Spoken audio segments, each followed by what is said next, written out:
Foundations of Amateur Radio. In my travels along the highways and byways of the internet, I came across several references to Mars in relation to amateur radio. Being the curious soul that I am, my interest was sparked. I must warn you, today there is a lot to cover.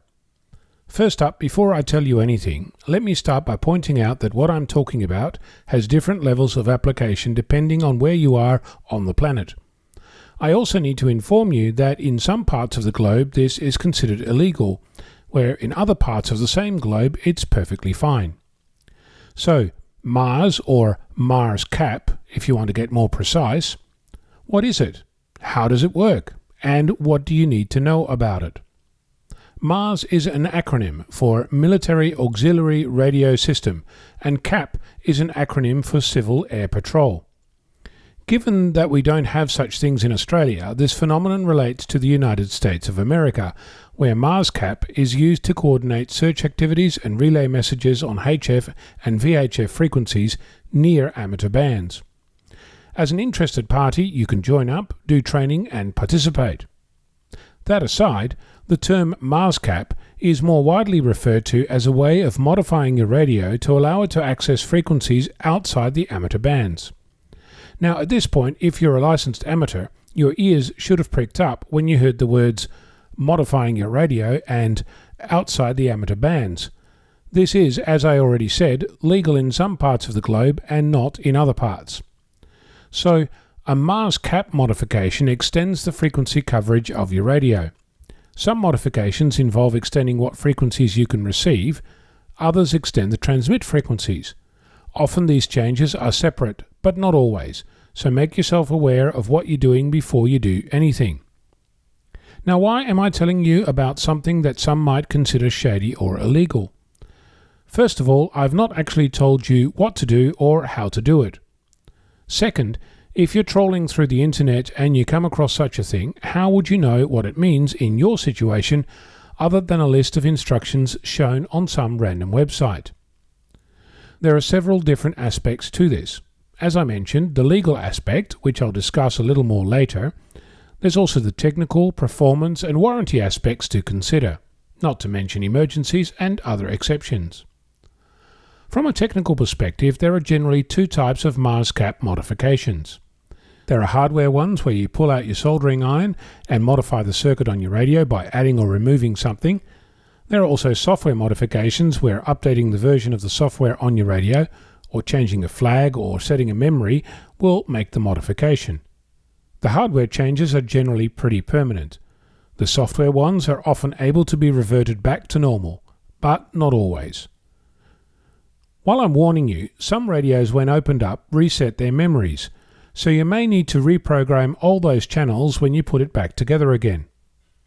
Now, your amateur radio is a finely tuned animal. It's specifically configured to work within the specifications of the amateur bands and regulations, and as you should know, there isn't a single piece of hardware that exists that isn't subject to the variation of its components. This means that if you compare two identical radios, the same batch, the same builder, they still are not identical. If you put them on a testing bench, you'll notice subtle differences. They'll be close, but not the same. Each one is specifically set with preferences, variable capacitors, inductors and resistors to respond just so, and meddling with the hardware or software can, and likely will, change this finely balanced piece of gear. If you're fiddling to fiddle, be aware that you might never get your radio back to the way it was before you changed it. If you let the magic black smoke out of your radio and return it to the manufacturer for a warranty repair, be prepared for a rejection letter or a hefty bill if you make any modifications. So, on the no side, there are lots of things to consider. On the yes side, there are others. In the case of an emergency, all is forgiven. If you need to call an emergency on some random frequency, then that's fine. But make sure it's a real life-threatening one. If that's the case, does that mean that you need to carry a soldering iron around, or a computer with a piece of software to reprogram your radio when that emergency hits? Another thing is that many amateur radios, including the one sitting on my Go kit, a Yaesu VX7R, has a receive range of 500 kHz to 1 GHz, with a few little gaps to exclude some mobile phone frequencies.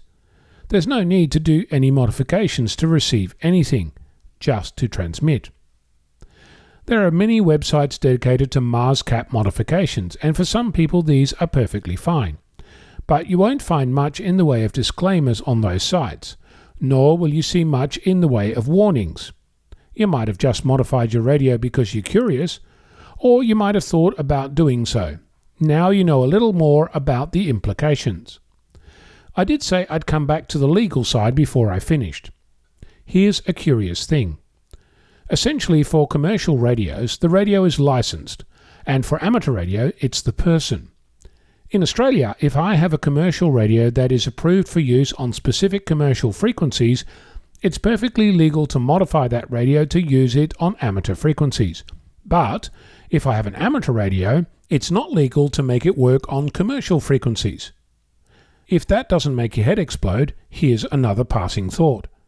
If you have an entirely software-defined radio that's approved for use on commercial frequencies, then what's the difference between that and the same radio approved for amateur radio use, if the only difference is the limits on the user screen access? My point is that the law hasn't yet caught up with radios that work on any frequency. When it does, it's likely that the almost arbitrary distinction between commercial radios and amateur radios will disappear, and your amateur license will determine what is allowed and what is not. A burning question you might be left with is, so Onno, did you modify your radio? And my answer to that is nope. I don't know enough about what these changes will do to the actual performance of my radio, if it introduces crazy harmonics, and how I'd test for that. Nor do I know what the precise legal implications are for me personally. What I do know is that much of this is never talked about, let alone debated with any level of professionalism, and frankly, I don't think that's good enough. These modifications exist. Sometimes they're trivial to do, but the community pushes the implications under the rug and says, don't look here, there be dragons. I, for one, think that amateur radio should be leading the way in this discussion, not hiding from it. I'm Onno, Victor Kilo 06, Foxtrot Lima Alpha Bravo.